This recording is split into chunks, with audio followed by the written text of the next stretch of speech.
I've been living in Cambodia for the last 6 years, and this is not your tourist guide. Those are very subjective reflection I have after all this time. But if you are thinking about moving to Cambodia, then probably those informations are really important for you to feel the vibe of the country, not only just to know how much are costs of living and what is the visa situation. I'm Yoshi, and this episode is about 3 things which surprised me after moving to Cambodia. And I don't mean seeing can you see Saturn? Oh, that's one of the things which I was not thinking to talk about, but cats' tails in Cambodia are so unique. I absolutely love them, and it's a genetic thing. They are born with very special cats. I have cats' tails. I have 3 cats, and all of them, they have very different tails. Let's begin. I will tell you about 3 things which surprised me, and the thing number 3 might surprise you very much because I'm still kind of processing it. First thing, structure. You're out of it when you are moving to Cambodia. If you are not working for NGO or for the school, and you are doing your own thing, whatever that means, you will see how much of your routine, of the way you lived, was related to your family, friends, days off in your country, all those things.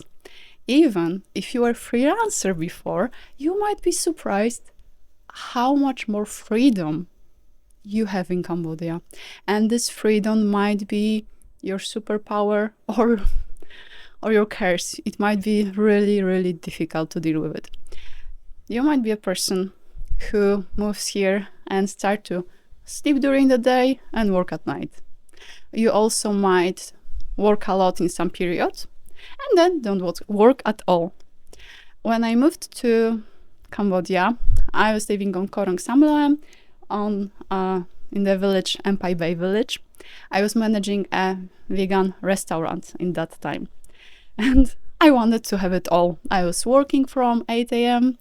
Until I think like 4 p.m., something like that. Then I had a tiny chunk of time, I would say. And then I also wanted to have this island life. I wanted to party. I wanted to sleep on the beach, spend time with my friends. I was sleeping so little for a few months because I just wanted to have it all. The thing with living in countries like Cambodia, and you can leave a comment if you live in other country, which is a touristic destination, is that part of the people who are your friends or you just spend time with them, they come here for holidays, even like few months one, because this is beautiful way of living when you can spend a few months in your country and come back here and enjoy a few months of actual holidays. Or maybe some of those people, they have some passive stream of income from their countries, and then depends what are you doing in your life, but creating your own routine, structure, all of it, when you are in this like touristic vibe and you are not a tourist, it might be a challenge. In time when I was living on the island, I had, like in the first few weeks, I experienced it a few times, especially with one person I met in the restaurant, and he was a lovely friend to me.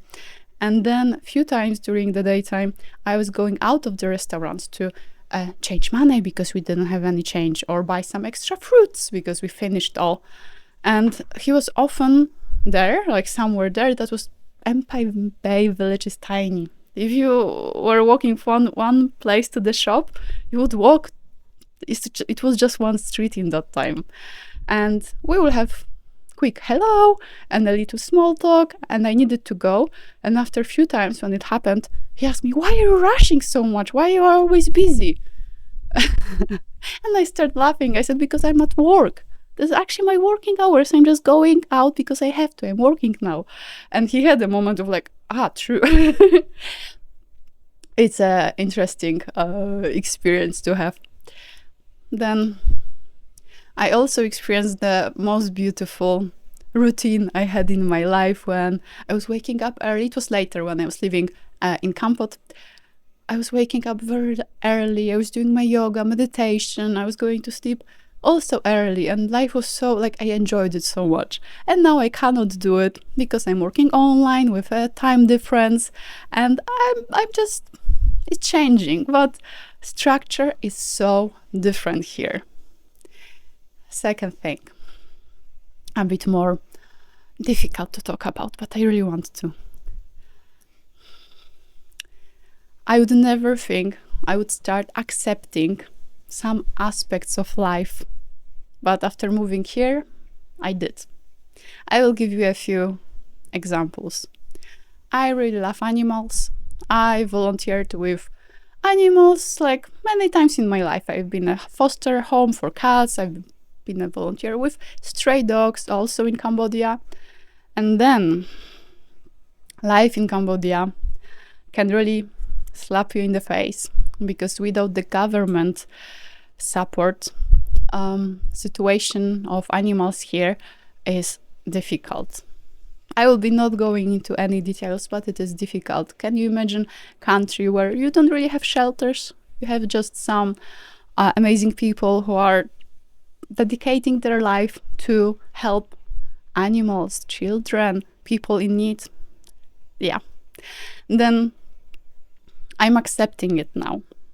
Seeing dogs and cats, especially on the province where I live, this is just a part of reality. I would never think I would be like that. If you live in a city, if you live in Kampot, then you have a possibility to contact one of those wonderful people.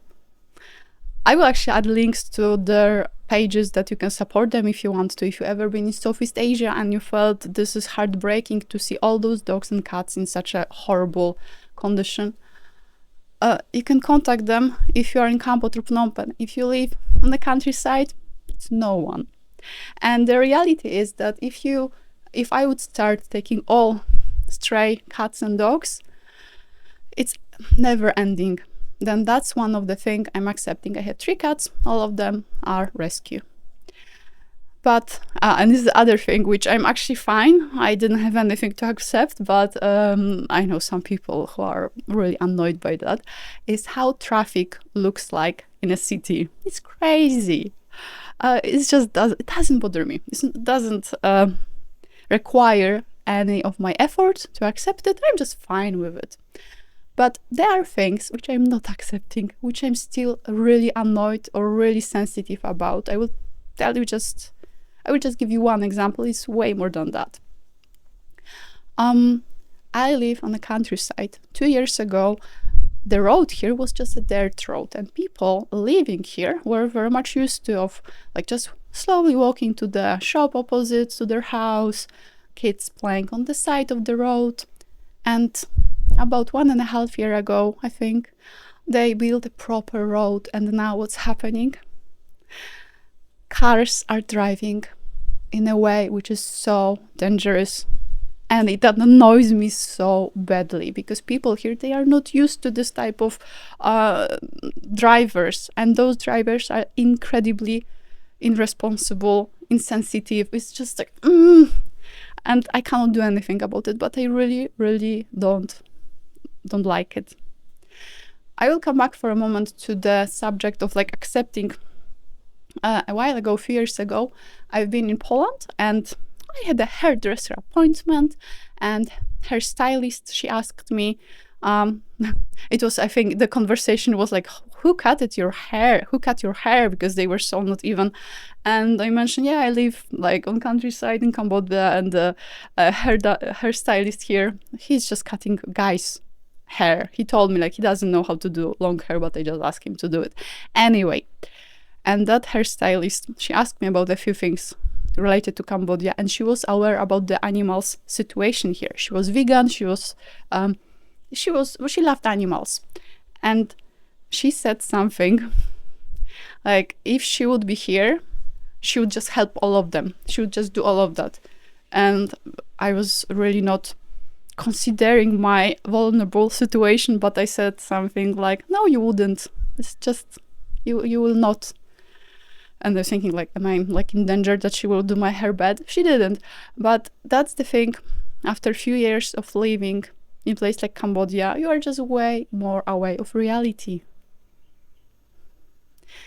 Okay, let's move to the third one, which I told you might surprise you a bit, because maybe it will, maybe it will not.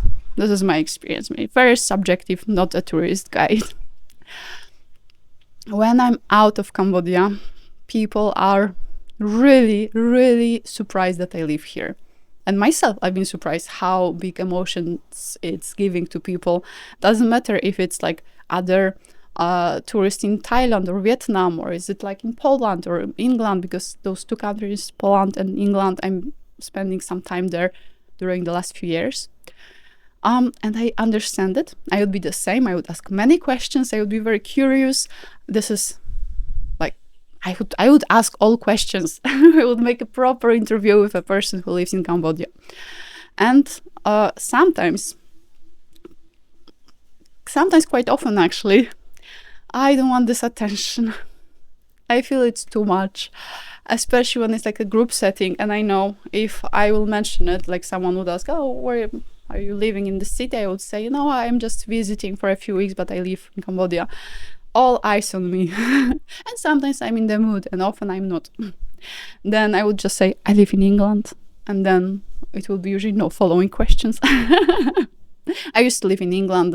I'm not lying. There are things which are surprising to me. Truly. Because this one I could assume that. What's surprising?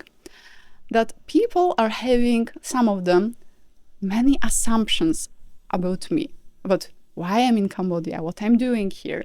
When I used to live in England, I don't remember many questions about what are you doing there? Like, what is your life about? How you spend your day? And I understand those questions, but sometimes I have the feeling, or I had like the direct assumption, that I'm here because I'm saving the world. Like I'm making something amazing, like I'm working for some charity, and I'm not. I have a very normal life. But this is not a problem. Some people romanticize my life very much, and it's two categories. One, like I live in a mansion, and I don't. I live very simple, extremely simple, by choice. And that's coming, this assumption of like living in a mansion, from all those influencers who are in Thailand or like Bali or something. Like my life is not like that. And the other one is that I'm what's the word? I live like a monk, like a nun. The very simple, like extremely like no pleasure in life, in the hut. Wooden hut. Don't mind that. I had my chapter of living very simple here, but it's also not that. And it's also other side when it's like, are you running away from something? And that's fine. I don't care. But then there are some people who truly annoy me, and with time they are annoying me even more. And if you are one of them, then now you know the truth. First category is giving me advices about my life without me asking, and better, without them ever being in Cambodia or visiting Southeast Asia, giving me a full business plan for the business which I supposed to run here because I have such opportunity, asking me with this like really pushy way, but why are you not having like bungalows to rent or something? Because I don't want to. I needed to move a little bit because it started to be kind of dark on my face. Anyway, I used to follow those conversations, even though that I wasn't really being authentic in it, listening to those advices and answering to the question when I'm opening my hotel here or something, when I knew I don't want to do it. Hospitality is not for me. I tried it. No, maybe one day, but definitely not right now. And that's fine. That's a bit annoying. And last few years, I'm just cutting off the conversation. But the thing which truly annoyed me and surprised me how much I'm being annoyed is when people are having very bad opinion about Cambodia. And usually those people never been here. I will not give you details because it's not worth quoting, but I heard quite a few very ugly words of people who never been here, of who been here but they didn't like it because of any reason. And I'm not talking online, I'm talking in person. When someone would say, oh, I cannot imagine that you can live there, like, I would never. Cool. Cool story, bro. No one asked you. And with this, I feel annoyed. With this, I'm feeling defensive because I don't like any country being treated this way because of some false assumptions, I would say. And if that would be even a conversation, no, it would be like the comment just thrown at me from the corner of the room.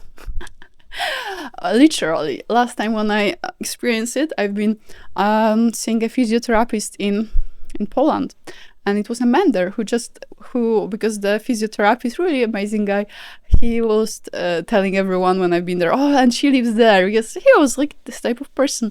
And one person who was there waiting, he looked at me, was like, I would never live there, like, I feel so sorry for you that you live there.